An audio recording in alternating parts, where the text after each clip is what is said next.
சூடான சாப்பாட்டை வாழை இலையில வச்சு சாப்பிடும்போது ஒரு தனி சுவை வரும். கவனிச்சிருக்கீங்களா? அது வாழை இலையோட இயற்கையான சுவை சாப்பாட்டுல சேர்றதால வருது. நமக்கு நல்லதும் கூட.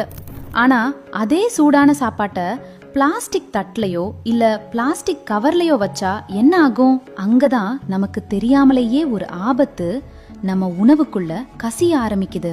பிளாஸ்டிக்னால குப்பை, சுற்றுச்சூழல் மாசுன்னு மட்டும்தான் நாம நினைக்கிறோம். ஆனா அதை விட பெரிய ஆபத்து அதுக்குள்ள ஒளிஞ்சிருக்கு.